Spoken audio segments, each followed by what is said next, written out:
Next, content should always highlight products and services. Absolutely not true. Now, should it sometimes? 100%. It should sometimes. Anything that I can say about content should always be sometimes. So I know we're going to talk about doing video. Great, video is awesome, but not for every post. You have different kinds of people taking in information in different ways. It was kind of like back in the olden days when we would sit down with our newspaper, right? There were people who read the stories, there were people who looked at the liner classifieds, and there were people who looked at the display listings. All different kinds of people, and some people did multiple of those, but we had to reach them in different ways. This is very much the same way. We do not have the license to just do one kind of content and think it's going to resonate with all of our clients. It won't. I will tell you, I like seeing video from people. I will not engage with a brand who only does video or only does carousels or only does fill in the blank, because I need a mix to hit me in the eyeballs to make it resonate with me. I like static posts. There's nothing wrong with the static post. If the graphic is done nicely, it's not over 20% verbiage on that graphic. There are lots of qualifiers, but I promise you, people take in all kinds of content differently. So should we always be talking about products and services? No, because again, we don't have a license to constantly barrage our followers with a buy me, buy me, buy me message. We should be offering information and being a resource for the people who follow us. We should be giving shout outs to other people that are in our small business circle. We should, rally behind a local nonprofit because they need more help now than ever. So all kinds of content will make up the map, but really, so long as it speaks to those who are our target market, it's always good content. And finally, social media will just give people a venue to bash my company. I promise you, there are already plenty of venues out there to bash your company if somebody wants to do that. Both fortunately and unfortunately, there are trolls out there. We don't run into them often. And sometimes they are just out to raise you know what for people online. There are certain ways that you can address that. A lot of times the platforms will help you. A lot of times you can hide posts.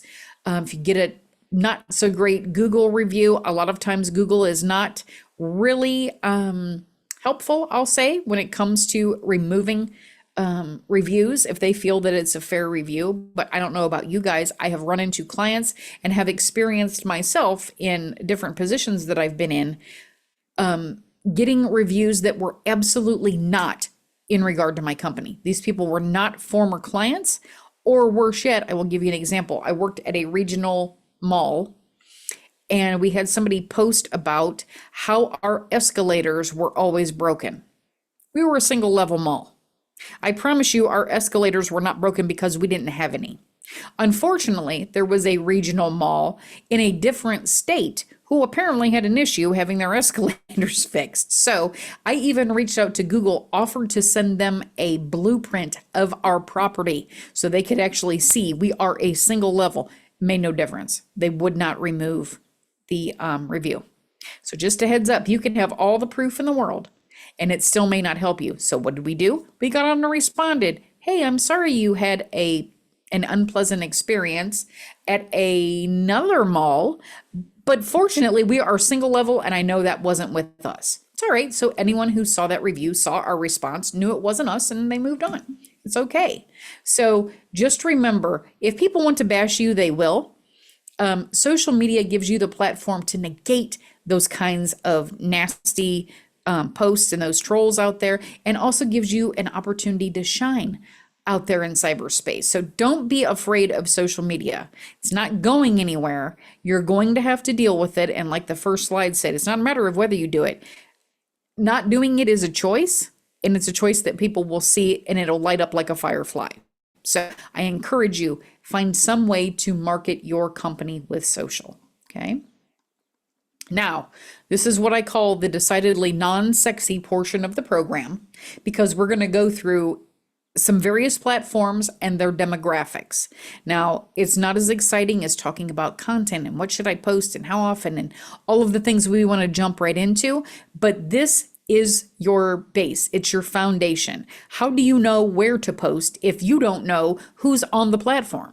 How do you know where to find that target audience? Many of us have more than one audience. For me, yes, I post social media for small businesses. So small business owners are definitely someone who is a target market for me. But I also work with just business professionals. They don't have to have an ownership stake in the company. They don't have to be an entrepreneur. Maybe they just need help writing an effective LinkedIn profile so that when people find them, they look polished, professional, and we've packed all of the search words and key terms for their particular job because it's about them, right? Them specifically, not the company, into their profile. So that's a different market for me. So we're going to talk about all of the things so you'll have a good idea if your client is a 50-year-old female who does XYZ, you'll be able to figure out from looking at these statistics and demographics where you should start. Okay? We're going to start with Goliath, right? People still think that Facebook is the I'm going to say the number one, and by the way, it was for a long time, the number one social media platform out there. It's not anymore. We're going to talk about that. So here's an example of a social media Facebook business page. So you have, you can see what it looks like from the outside. Okay. We're also going to talk about Instagram. Instagram is fantastic, especially for those of us who have admittedly more visual business, because I don't know how familiar we're going to act like you guys know nothing about social media, which is probably not true, but we're going to start at the very beginning. Facebook and Instagram are obviously owned by Meta, the same company, and they are exact mirrors of one another. So on Facebook, you lead with copy and support with a picture. Okay. On Instagram, as you can see from the feed, we lead with the picture, support with copy. So people say, do I need to write different? No, absolutely not. You do not need to necessarily write different content for every platform. That can be laborious. It can be absolutely time consuming, and it could be unnecessary. So I tell people, let's work harder, not smarter. Or excuse me, I had that reversed, that mirror thing. We need to work smarter, not harder. Right? We need to be out there. We need to be consistent. We need to be creative. But every single post on every single platform does not need to be 100% different. So just a heads up there. LinkedIn, probably out of my travels, the most overlooked platform that is out there because it's not the sexy platform, right? We're not taking quizzes on LinkedIn about what kind of potato we are. But I promise you, if you are any kind of business professional, but especially someone who's in a B2B or a business to business kind of an organization, this should be your number one. Far more than Facebook, far more than Instagram. This and Google are where I get 95% of the business that comes to me that's not a referral. I am on Facebook with my business. I am on Instagram with my business. I'm on Pinterest. I am on all of the things. But when it comes to actually acquiring clients, LinkedIn and Google are my big two, period. Like nothing else comes close. Because of what I do and being a social media manager, a social media specialist, I also do speaking engagements on it. They will go see what I'm posting on Facebook. So different than most business verticals, I need to be there, whether it gets me business or not, because then I'm real, right? Social media can also be a legitimizing tool. Yes, that's a real company because I found them. So just bear that in mind as well. X, definitely on the decline, though there are still people there and I can make a case for being there. I will say if you are in the news media at all, if you are in an educational field, this is still the go-to platform for those sorts of things. But if you are a retail business, X is not going to be your number one platform, and I don't care what you sell. Honestly, it's just not. This is my friend Anne. She's got an awesome X feed. But I would say she probably gets more play on other platforms. But just a heads up, I wanted to at least let you know what's out there. Why is this? There we go. Sorry, I had a pop-up that wouldn't let me move. Pinterest, very overlooked social media platform, but for certain demographics, it is awesome. I don't know why this is not letting me move. This is one of my friends, Shauna, who has an awesome Pinterest feed. It's just fun to look at. And I will tell you, if you have a certain demographic of female that you are looking to target, Pinterest is probably the most overlooked platform that people still haven't glommed onto. Okay. I'm going to talk a little bit about YouTube. YouTube is now the #1 social media platform that's out there. It has far surpassed Facebook. There are tons more users, and we'll talk about that too. It's a great place to be. And we're going to talk about Google business profiles here in a minute, but Google would be the #1 most visited website in the world, period. There's nothing else that comes close. Google blows everything out of the water. So my condolences to Bing. It's just not happening. Even a DuckDuckGo, that kind of thing. Google still has 92% market share when it comes to online search. #2 for most visited website is YouTube. And those two together are a powerhouse. And if anybody knows why, it is because Google owns YouTube. They are just the powerhouse, right? So if you are not taking advantage of at least one of those platforms and possibly two, you are missing out on some business. I promise you, you are missing out on prospective clients. Which brings us to your Google business profile. This is mine. It is a living, breathing document for me. I can make changes. You actually post on Google just like you do on Facebook, but I would say 96% of the people in the world are not doing that. You want to make sure that this is absolutely populated. It is the go-to resource, and people hate me saying it, but I promise you, your Google business profile can even be more important than your website. And people don't like to hear that, and I get it. I'm a business owner. I have a website. I know how much time and money I put into my website, and to hear there's something else that even surpasses that makes me think, geez, why did I do all that? Because it all works together, right? Your Google business profile works with your website, works with your Facebook page, works with all of your posts on LinkedIn. It is all one big machine, and these are all the cogs in the wheel that we should be touching on. So just a heads up there. For this particular presentation, I don't talk about Snap. I don't talk about, flew right out of my head, Snap, TikTok, those kinds of things. That is definitely more specific depending on the business, and we only have time to go over so many. So these are kind of the powerhouses that I've gotten into. So just a heads up there, different pieces here of the Google business profile. So here are the stats and demographics for each one, which should hopefully, and by the way, like Laura had let you know, you don't need to take copious notes on these. You are going to get the presentation in a PDF form where you can, it'll jog your memory. Okay. So you don't have to write fast and furious.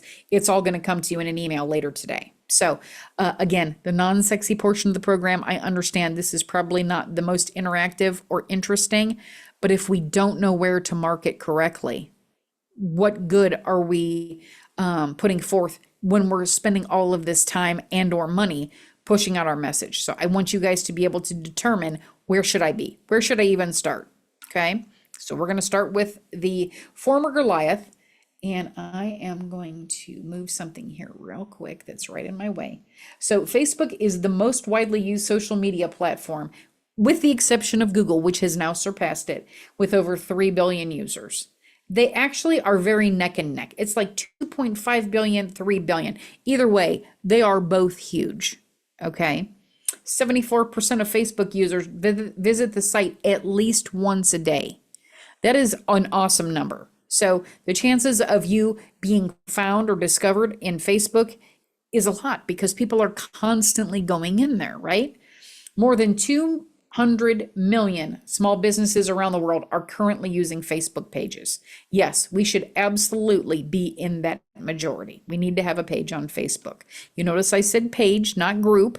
We can also have groups, but that is a whole different animal. Right? A Facebook group is totally different than a page. A page anyone can access. Group, we can determine that. Do we want to let certain people in? Do we want to let everyone in? But you want to use a Facebook page for your Facebook presence. Please, please, please, here's another caveat. Do not set your business up as a personal profile. When I see that, I think somebody didn't know what they were doing. That's my first thought. Now, I realize I'm a little bit different in that I do this for a living, but when I see businesses set up as people, it kind of makes my chest tighten up, right? So it's very easy to set up a page. Make sure you're setting that up the correct way. Laura, do we need to, I saw a couple of pop-ups. I just want to make sure we don't have any questions. Yeah, there will, let's see, we got a couple. Okay. Well, this one, how do I set up that profile up on Google? So if you email me, and you'll have the email here at the end, I will send you the link to do that. Do you think generative engine optimization will replace SEO soon, since everyone is using cell phones for search instead of Google? I don't think that Google's ever going to go away. I mean, it's going to change, but it's never going to go away. I say let's hit them on every front that we can. I don't know that one will replace the other. But if we can get found in any kind of a way, I say let's do that. I know that was kind of a crazy way around that answer, but Google's never going to be replaced. In my opinion, by the way, this is all my opinion. Some are fact, but mostly it's my opinion. In having done this, I really got active in social media marketing in like 2007 when no one was really doing it. So I've kind of learned and gone through the ranks from where we started. I don't know how many people are of my age group, but I literally had the MySpace page that played my favorite song, and I thought it was the coolest thing ever. I used to write on the wall on Facebook. I don't even know how many people remember the wall on Facebook, but I've watched this iteration and I've watched it grow, and I have used it since then. And so my opinions, yes, are opinions, but they are educated opinions because I try and keep up on all kinds of continuing ed and ahead of trends because I need to do that for my clients. So just a heads up that I'm not just going, well, I think. It's I think based on history I've seen. So just a heads up there. Facebook still skews more female, 76% of women and 59% of men using the platform.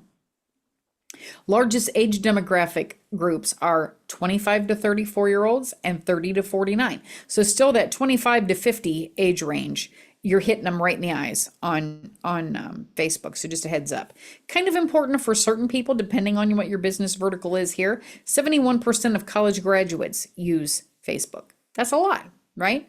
And that's a very targeted demographic. If you need someone who has more ancillary education, this is still a good platform for you. I think people just think, it's Facebook because it's Goliath and we kind of, yeah, okay. It's still a very powerful platform. So please don't overlook it just because we've all seen it and done it to death. Just a heads up there. Currently, 2.4 billion users on Instagram. Again, this is just Facebook on its ear, kind of a little bit. I mean, 2.4 billion users, nothing to sneeze at, correct? Awesome. 68% of global Instagram users are under the age of 35. So we just took that former statistic that we had and cut it in half as far as age groups go. So this platform is going to skew a little bit younger. And then this is, I love this. Instagram is the most used social network by social media users aged 12 to 34. So just a heads up there. If that is your demographic based on your business vertical, you probably should have representation on Instagram. Skews more female, again, 54% of women and 39% of men using the platform. The largest demographic groups are that 18 to 49. So it does skew a little bit younger. And 40% of those making more than $75,000 annually use Instagram.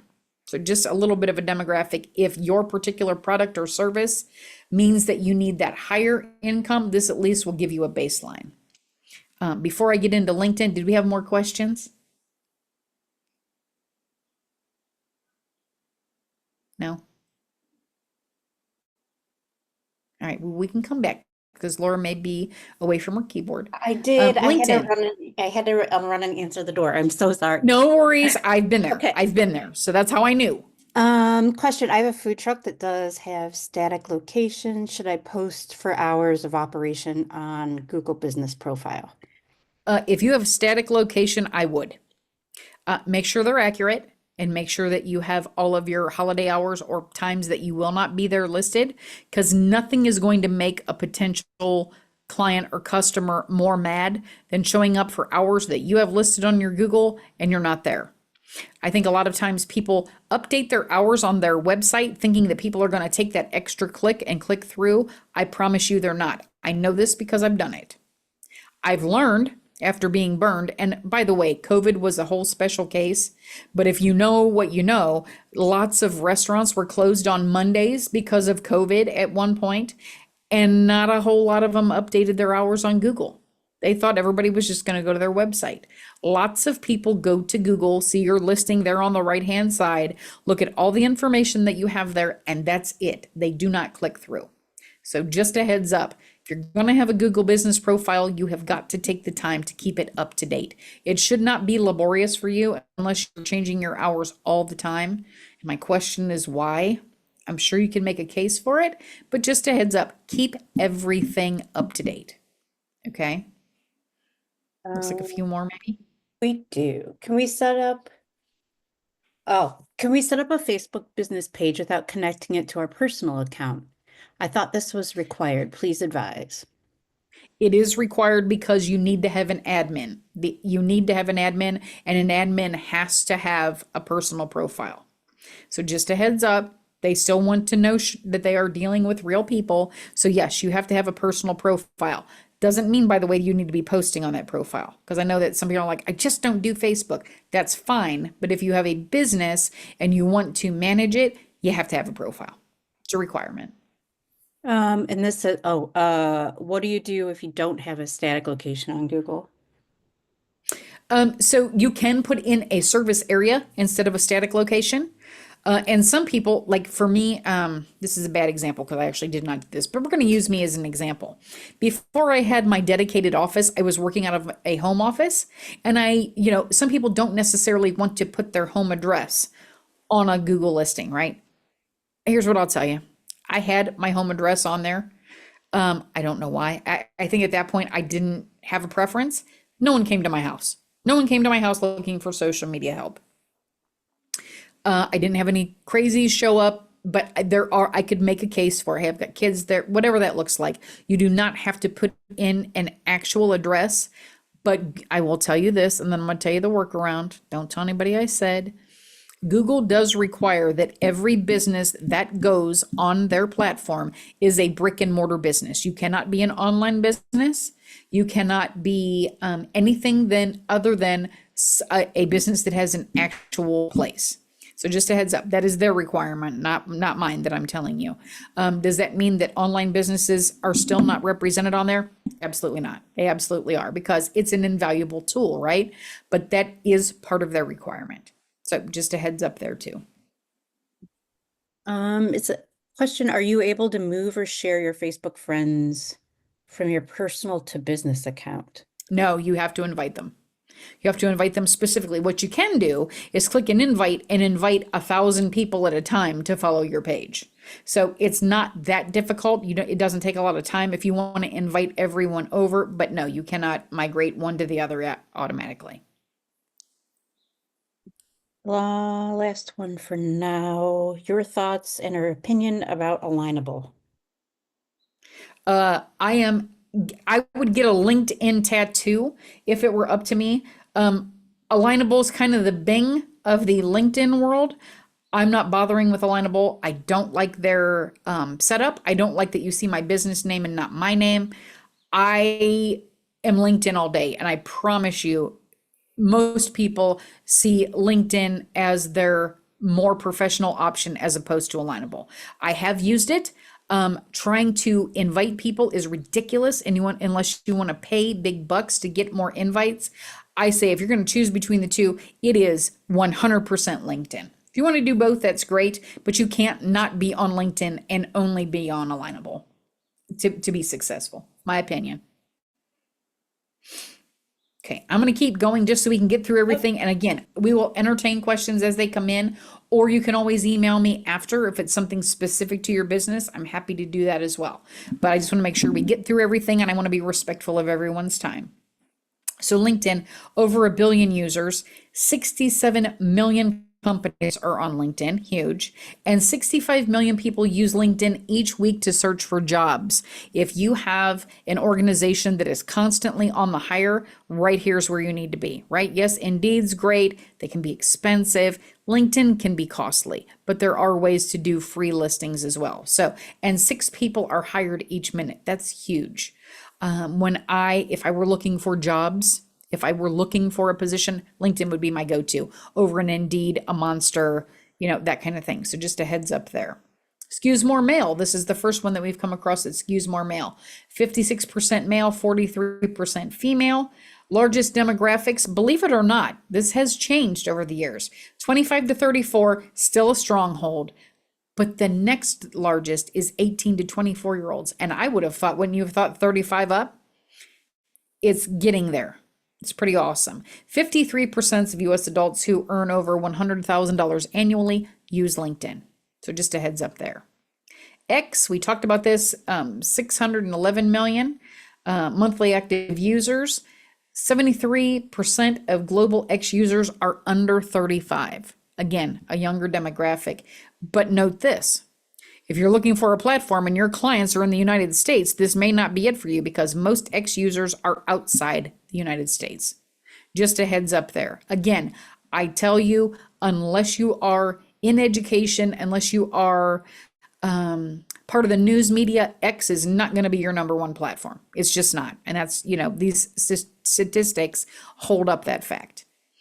A little more male. I'm not going to read all these to you because you can read them all. But what I will say is if you notice that last one, 19% of the United States population age 12 plus uses X, a decline of 30%. Now, mind you, these stats are from 2024 because we don't have them for 2025. But a 30% drop in a year is a lot. I don't know that that's the best use of my time and or money. So just wanted to reiterate that for you guys, okay? Pinterest, 498 million users, 98 million of those are in the United States. This is a great demographic here. If you are marketing to Gen Z, it is both the largest audience on Pinterest and the fastest growing. So if you're looking to market to Gen Z, Pinterest may be of interest to you. 76% of Pinterest user base is female. Here's what else we know. In most cases, for any product or service, 82% of the time, it is a female picking up the phone. I don't care if that's an auto repair, making a doctor's appointment, reserving a table at a restaurant. Women are the ones picking up the phone. They spend 82% of every dollar, 82 cents. Okay. So just a heads up, if you're marketing to females, this is where you should be. I see that I have a space that is missing in my slides, so please ignore my typo. Largest demographic groups are, again, 25 to 34, followed by 18 to 24-year-olds. 1 in 3 Pinterest shoppers have an average income of that over 100,000 or more. So don't think, oh, Pinterest isn't really relevant. It really is for a targeted market. YouTube, again, second largest or second most visited website in the world and the number 1 most popular social platform in the United States. 2.5 billion monthly users. And I love this. People watch more than 1 billion hours of YouTube content on TVs every single day. 1 billion hours. You talk about active. That is the place. I'm going to skip through these, but I like this. 50.9% of business-to-business decision makers use YouTube to research purposes. That is huge. If you're looking to be relevant, if you're looking to be a real business, YouTube is a great place to establish that. So if you have video content in any way, you absolutely should have a YouTube channel. Google, I'm going to hit you with this again. I know it sounds terrible. Could be considered more important than an organization's website. Where's the first place you go if you are looking for something that you don't have a connection to? You're going to go to Google. If I ask people, I promise you that 92% market share is there. 1 in 2 people who conduct local searches visit a store that day. They're not preparing for 2 weeks down the road. They're ready to buy. They want to go somewhere. 1 out of 2 go that day. And this is my favorite. 84% of Google searches are discovery searches. That means they're doing the find hardware store near me. They're not looking up XYZ store, right? So discovery searches are different than a particular search. These are people they have no idea what company is out there. They're looking for a company with which to do business. Okay, any more questions before we get into this one real quick? Oh, let's see here. Oh, how do I get around a physical address, brick and mortar requirements of Google Business if I'm an online business only? Use a service area. Yeah, Um, I mean, and by the way, you can use a service area even if you have a brick and mortar. So don't feel like those are mutually exclusive, but that's the way to get around it. Don't tell anybody I told you. I'm not trying to tell you to break Google's rules. I know that's not a great thing to do, but if I had just an online business, I would still want to be on Google. And honestly, I don't know why they have that requirement. my business is very local. How do I narrow down to my local county? You get 20 options when it comes to putting in your service area.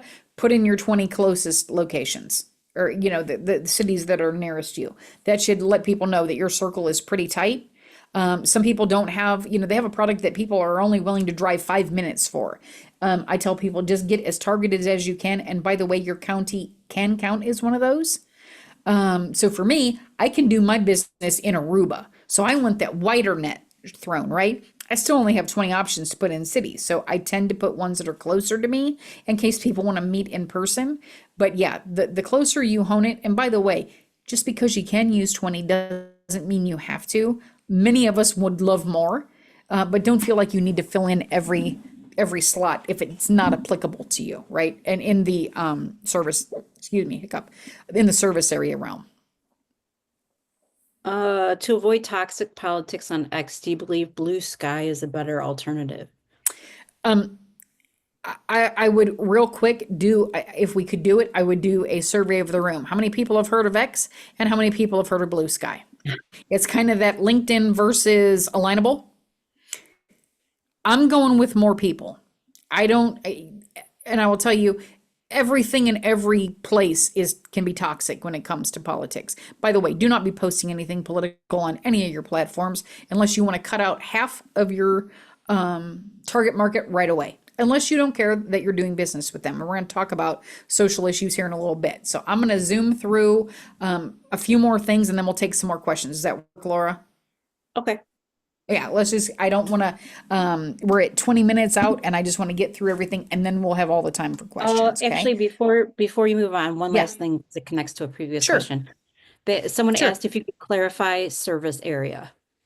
So service area would be any place that you can do business. So I am located in Akron. So for my service areas, list all of the surrounding suburbs of Akron, plus Northeast Ohio, plus Summit County, that kind of thing. So I can kind of drill down as far as I want to. But for instance, a plumber, right? They're not going to drive 200 miles to service a toilet. They can be very specific about, okay, this is the area that we serve. So just think of what is the farthest that I would go to service a client, whatever that looks like. For retail, it can be all of the local, the cities closest to you. Because again, if you are a specialty business, people will drive to buy things from you. But in general, it's our local, that local 25-mile circle around us in general. All good? Yeah, we can answer more questions later. Okay, I'm going to buzz through this hashtags question. I'm not going to get into the specifics of, why you would use it because you can read that, but I'm going to tell you what they are. So hashtags are basically file folders for people that don't know what it is. They see the pound sign, they're of my age group, and they're like, I don't even know what this is or why I should use it. So whenever I put up a post for my business, I use the hashtag Glitter Girl Media so that I know anyone who has ever used this hashtag, including me, if I index that on Instagram or LinkedIn and I look up that hashtag, I can see all the posts that contain it. That's all that a hashtag technically is, but there are reasons why you should use them. So the hashtag social media has been used, and this is older, so it's probably more than that. 36 million times. 36 million posts have that in there. So just a heads up. I'm going to buzz through why I would use these: increase engagement, gain followers, show support for social issues, which we'll talk about in a little bit, add context to a post, help target audience find you. If anybody's looking at those hashtags, they'll know, ooh, that person posts about that. I may want to follow them. So that helps us increase engagement and gain followers as well. What should I post? $1 million question, right? Sales and discounts aren't it. You know, those Sunday posts, it doesn't work on social, right? So here's what I want you to focus on: being creative, making connections, writing good quality content, and having conversations. Connections are different than conversations. Connections can just right? I want to have a conversation with those who follow my brand. So just a heads up there. Talked about this a little bit. Social media posts that are video will have 48% more viewers than those that don't, if it's not everything that you post. At some point, I always feel like that is so one note, I'm moving on, but I like to see a mix. And 48% more views can be huge, right? So make sure that you're infusing video. Socially conscious marketing. Now, there are things that we can get behind that are not divisive. I would say, I don't know anybody that is strictly against recycling, right? You're not gonna oppose pet abuse. No one is out there rallying for pet abuse. So those things are pretty innocuous when it comes to being socially conscious, though that is still an element of being socially conscious. But when it comes to things like pride, when it comes to thin blue line, those things can be divisive because everything can be political, right? So just be aware. If you're posting certain things, you're going to get a very positive and or negative reaction from a certain audience. And that's just the way that it is. So you need to be careful. There are things that I would love to post because it's the way that I feel. I don't do it because not only am I a business owner, I'm also an executive director, a nonprofit organization, neither of which of those things are aligned with any particular kind of politics. So I keep my thoughts to myself. Isn't that novel? I don't have to put them out there on Front Street. If ever I choose to, I am well aware that it can be divisive. So just remember, anything that you put out there can be seen as political. I promise you, there's a post out there that's kind of funny, kind of not, that says, just because everybody likes to argue, here is a picture of a stick. And you can see it's a ha-ha funny, but people can, that's not a stick, that's a twig. No, that's a, whatever. It's crazy. Anything can be divisive. So just a heads up. Here's an example of those hashtags. This is Akron Pride. Share, retweet, pin, regram, all kinds of things. Sharing content is still content, but I also run into people that only share content. No, your brand needs to have messaging from you, not just shares from other people. So it's fun to do, but make sure that you're also putting together content for yourself. Going live on Facebook and Instagram. Only do it if you've got something appropriate to say. I saw, you guys are familiar with direct sales companies. I am a huge direct sales company fan when it's not an MLM. But somebody issued their representatives a challenge to go live for 30 days in a row. And all I could think is, first of all, it is very obvious what you're doing. Secondly, no one on the planet is that interesting. So just bear that in mind. Unless you really have a timely or exciting message to put out there, there is no reason to go live. Maybe you're giving a behind the scenes. Maybe you're doing whatever. Here's an example. For our nonprofit women's group that we have, we often do giveaways. We go live with those and we let people know who have won. So just a heads up, that's something exciting though. We do it maybe every 3 months. It's not something that we're pounding into somebody's head, right? This is just a special something we're putting out there for the world. Nostalgic posts are having all kinds of play online. You've got, my Oscar Mayer, all these things that people remember, Mikey. I know for some of you, you don't have any idea who these people are, and it kind of makes me giggle, but California Raisins was more 80s. Nostalgic posts get interaction because it takes us back to a different time, right? Here's an example. Cobra Kai got huge And I was an original Karate Kid fan, so we did this for one of my clients. We did a whole thing about Cobra Kai, and it went over like gangbusters. We've used things like Schitt's Creek. We've used, remember the meme with Bernie with his mittens and sitting in the chair? We've used stuff like that because it's all timely. So nostalgia is also timely.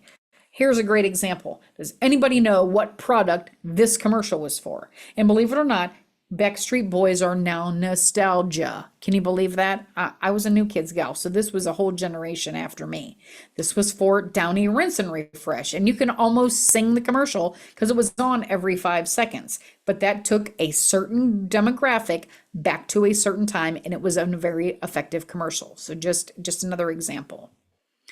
Brand building content is huge. You want people to recognize that a post is yours before they even look up or left to see that you are the one that posted it. For my particular brand, Glitter Girl Media, naturally you're going to have sparkly things. You can't see this here, but it was a very sparkly, Independence Day video.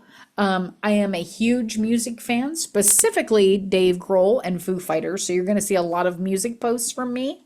And social media tips. I make sure I try and be a resource for my network. So if you ever feel like you're going to have social media tip questions, please feel free to follow me on any platform. You will find them there. But these are the big three for my particular brand. And of course, your logo is not your brand. So bear in mind, it has to be your brand. Here are some examples of friends of mine. Awesome vacation pictures like this. My friend Donna is a travel agent, and I love looking at her feed. It always makes me wish I was there wherever it is, unless it's Alaska, because I'm a warm climate kind of a gal. But her beautiful pictures always let me know it's her before I even look over. My girlfriend Shauna is a huge Kiss fan. So if I see something Kiss, she's the first one that I think of, and I think the post is hers, whether it is or not. But it always puts me in mind of her. And to me, that is awesome branding. This is my friend Bernadette. She is a paparazzi consultant. So I know if I see any posts of hers, she's either going to have on some beautiful jewelry or she's going to be showcasing it on someone else. If I see that jewelry, I think of Bernadette right away. And then I have a gal named Brenda in my feed. And if I see cute social media based memes, I know it's her. I just thought that one was hilarious. We've all seen the meme from Django, and I know it's her before I even look over. So just a heads up there. Put the spotlight on other organizations, your business partners. For instance, good business partners for me are people who build websites, because I don't build websites. I do strictly social media marketing, but I have lots of people ask me about website stuff. Well, I don't handle it, so I need somebody to refer all of that business to. That's a great way for me to let people know, hey, I don't do your website, but this person can, and I can give them a shout out. Nonprofit organizations, every time we can shout out their mission or vision, it helps them. And if I'm passionate about it, I love doing that. We're going to see some examples of it. There's an example in here of one that I shout out all the time. And then other local small businesses. If you've gone in and had one of these awesome pastries, and I'm on a diet, so I know those are all super tasty. If I get a really good croissant, you better believe I'm going to post something and thank them and draw attention. And oh, by the way, here's a link to their website. That's an easy way to come up with content that, again, by the way, isn't a commercial for me. I'm being a resource for my network, and I think that's awesome. So here's an example. My friend Max has an HVAC company, and he is fabulous in heating and cooling. And even though he does not service my area, I was having an issue on like one of the coldest days of the year. He was going to drop everything and run out. I was thrilled to give him a small business shout out. Even though I didn't ultimately need the service, he was willing to drop everything. So I figure I can help him a little bit and showcase his business. One of a Kind Pet Rescue always has needs because they help so many pets here in our area. And by the way, I got my ride or die, my big boy cat Miko from One of a Kind Pets. I am always happy to help them share their wish list if they are in dire need of, not sponsors, either volunteers or fosters. I'm happy to help them share that. So that's just an example of putting out that nonprofit that can use some help. All this sounds great, Heather. How do I get it all done? Because guess what? I have a business to run. It's different for me, right? This is my business. How do I get it all done? You're going to automate. You are going to sit down and do all of your posts at one time for the month. It's what I do for my business. Here are some scheduling platforms you can use if you don't want to use the platform specific ones. For me, I post to 8 different social media platforms for my business. So just going into Meta isn't going to help me. I then have to go into LinkedIn and Google and blah, blah, except for I have a platform that will post to all of those. So just a heads up, you can choose these. They all have different parameters. Some of them have free platforms you can check out. So make sure you check those out. Here's another tattoo I'm getting if they're giving them. And clearly I'm a tattoo fan. Canva. If you need quality visuals made for your particular business, Canva is the place to go. It is user-friendly. It is affordable. There is a free version. And by the way, if you are a not-for-profit, the Canva Pro, which is kind of the step up with all the bells and whistles, is free. You only have to fill out one form, one online form. Super easy and totally worth it. I pay $119 per year to use Canva and have all of the templates, all of the photos, all of the audio, everything. And I promise you, that $119 that I spend every year, I am giddy to plunk down that money. It is the best deal out there. You are talking $10 a month for everything. It is fabulous. Pay the money. Pay the money and have all the bells and whistles. If designing graphics is something you will be doing a lot. And when I say graphics, yes, social media, but also flyers, Instagram stories, websites, white pages, anything you can think of, you can design in Canva. And by the way, you don't need to recreate the wheel. There are already millions, and I'm not exaggerating, millions of templates out there that you can populate. It is phenomenal. So do not overlook Canva. All right, I still have time left for questions. I implore you, if you would like to talk more about your specific company, because as you can see, with almost 150 people on here, we can't do it for everyone. Let's set up a virtual coffee. My email is right here. Screenshot it with your phone real quick so you can email me. I'm booking a few weeks out for appointments, but I would love to learn more about your business and see if there are any questions that you have for me specifically about your business. I'm happy to answer those. Totally free. We can grab a cup of coffee and just chat it up. So, Laura, I will take any questions that you have. All right. Why should I want to promote my brand? I'm more interested in my business. So your brand is your business, whether you know it or not. So yes, my company is Glitter Girl Media and I do social media, but my brand reminds people and helps me connect with those people who see it. So they're not exclusive, right? Your brand is not your logo. So I'm not saying slap your logo on everything. What I'm saying is tell people about how you are. They need to know, how are you to work with? Do your posts, make you look like the specialist in your field? Do you want to have a friendly vibe? Do you want to focus on your philanthropy? Whatever that is your brand. Yes, you have a product, but I promise you your brand is totally separate and many times just as important to people who are making a buying decision. At the end of the day, do we care as business owners whether somebody is purchasing or engaging our services because of our brand or because of our actual product? Me personally, I don't care. I'm happy they're there for whatever reason. So I say use both, because you never know what that audience member is going to glom onto and ultimately either click through to your website, make a purchase, go to LinkedIn and ask you for a meeting, whatever that looks like. We should be using every tool in our arsenal to get in front of our next great client. And your brand is one of those tools. Would you use your cell phone number for your business or a separate business number? So I can make a case for either one. My cell phone is off a lot, but I do text a lot. So I'm okay with using, this is my cell phone. And if you look on my Google business profile, it is my cell phone. For our nonprofit organization that I'm a part of, I use a line that's set up through GoDaddy so that I know it is that when it's coming in. So I know that I'm in that mode instead of Glitter Girl Media mode. So I think it's a preference. If you want to be able to take those calls in a timely manner instead of getting back with people, I would suggest the cell phone, but it really is just a matter of preference. We offer case management to people in need, but it's state and insurance coverage based. What's the best platform to capitalize with certain areas? So yours is definitely going to be more education. Like I bet people, unless they are in need and they've been told by an entity that this is what they need, they may not even know what you do or what you offer. So it's hard to say, but I will tell you, LinkedIn being the most professional of all the platforms, that may be where I head, but that's not to say you shouldn't be on Facebook as well. I can make a case for almost any business being on Facebook. So if you need to kind of cut your teeth and learn about social, Facebook is a good place to do that. It's often not as user friendly, especially if you're going through the metal channels to do your posts. LinkedIn is probably more user friendly than that. But I would say you definitely want to have a Google presence. I can make a case for Facebook and for LinkedIn. That's just my opinion based on what little I heard there. Is it worth the cost to get Meta certified on Facebook?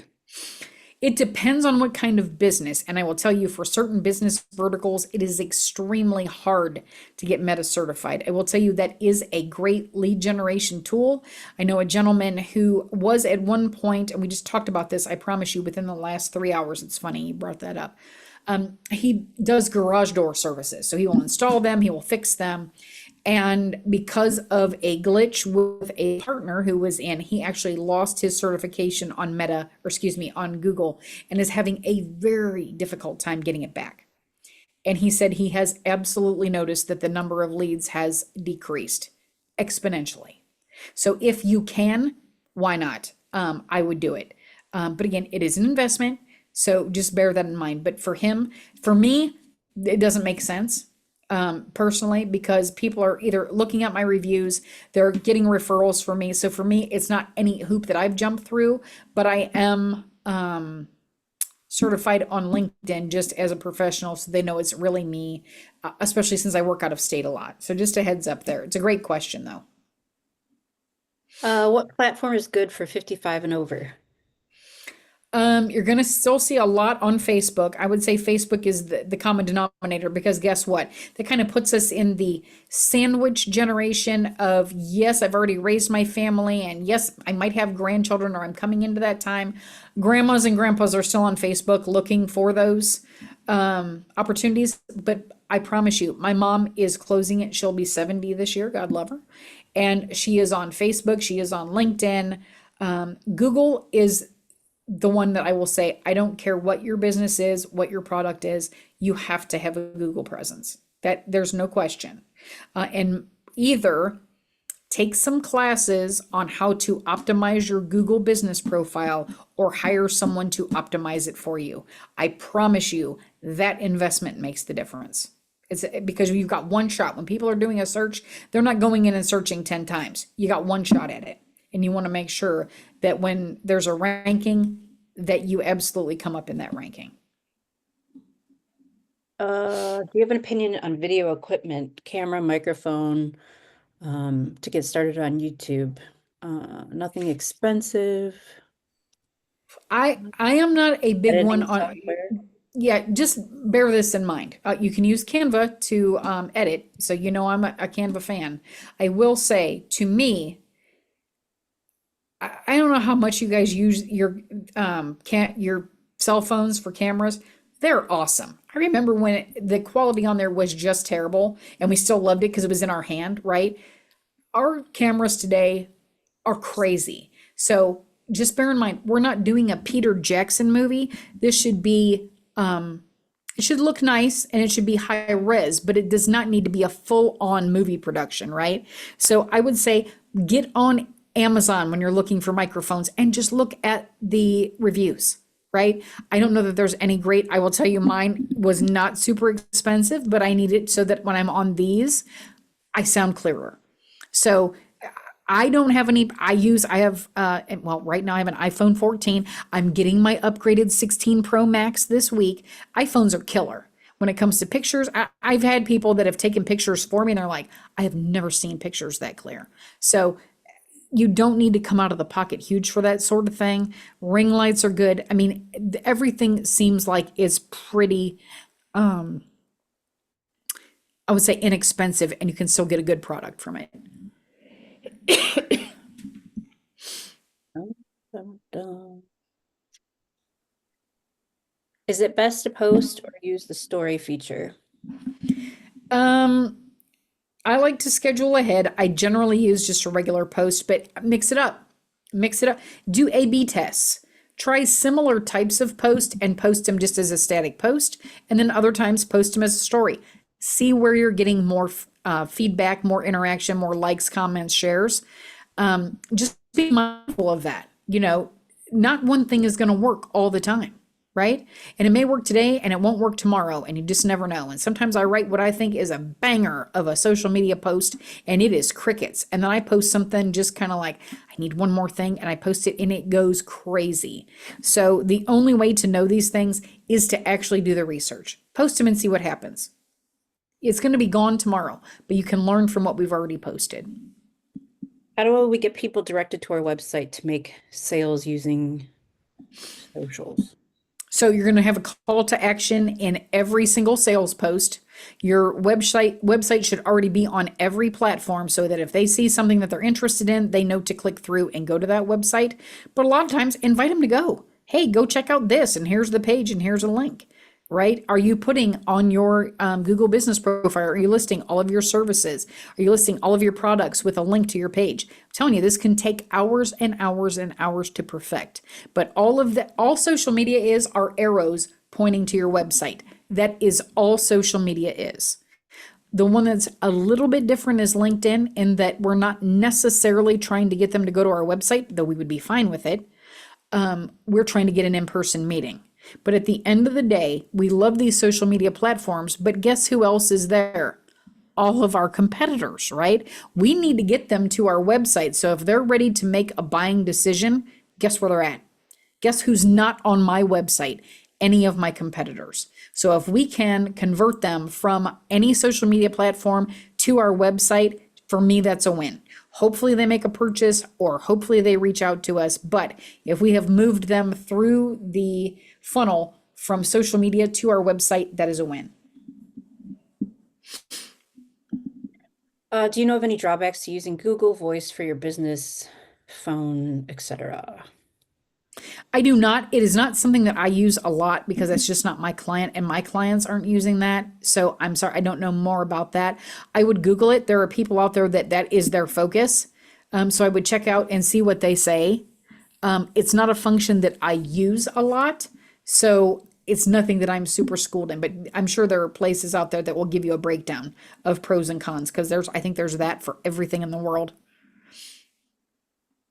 You said your brand is not your logo, which makes sense, but how important is your logo? In the process of rebranding and creating a new logo, and it's taking forever to make a decision.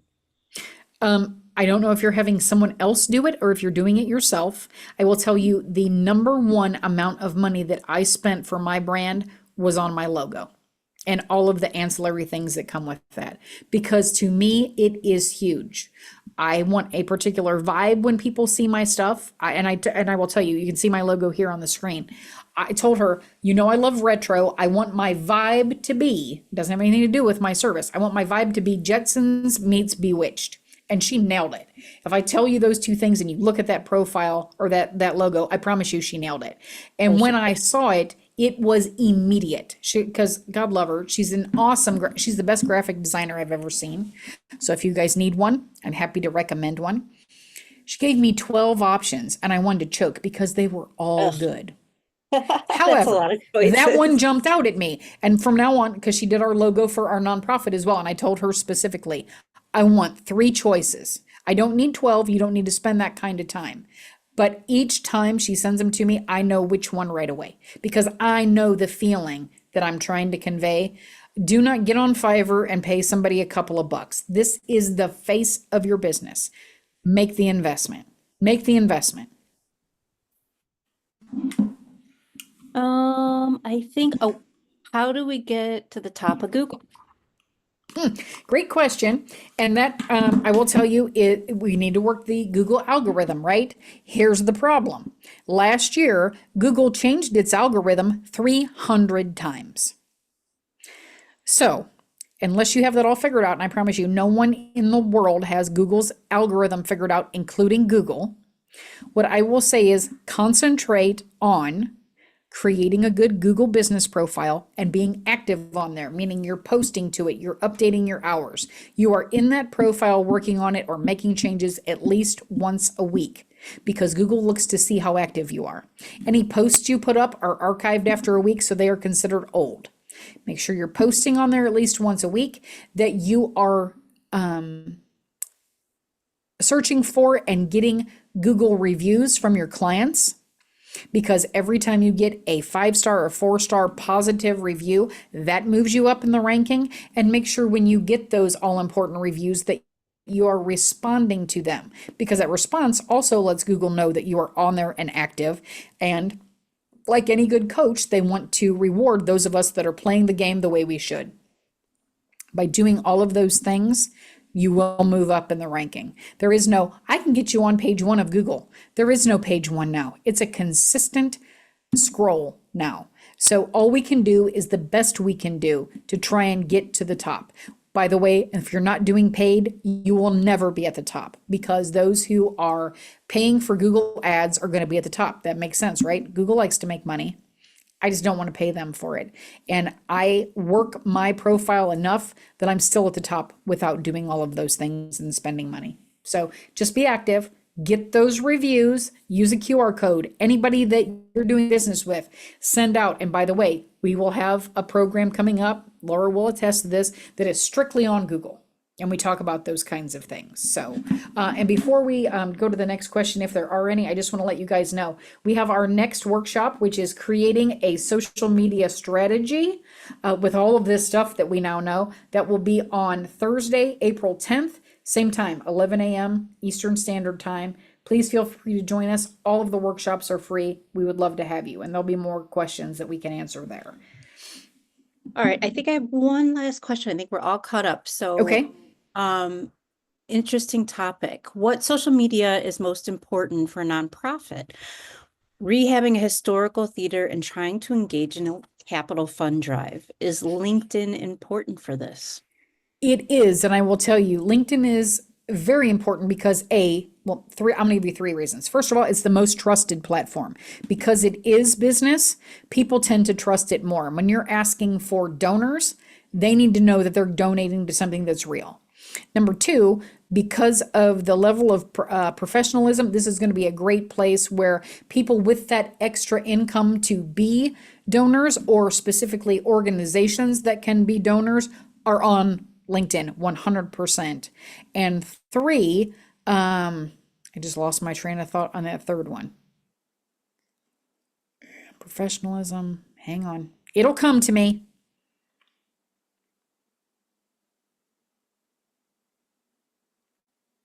Oh, because LinkedIn is people driven. If you are, I don't know what position you're in, if you happen to be the business development director, if you have to be the volunteer director, whatever that looks like, you're actually connecting with people as well.